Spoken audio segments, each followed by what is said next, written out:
చకచక పనులను సాధించు సజీవమయ్య గారికి జతపరచినావు తండ్రి సరోజమ్మ గారిని.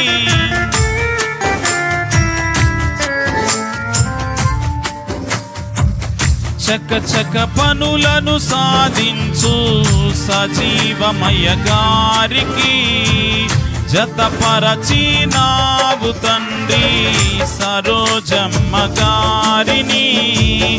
సాకుము సతిపతులను నీవే సారథివై సర్వమునందు.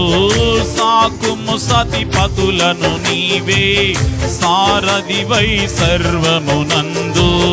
సత్యదేవ వందనం ఆనంద హరితుడా.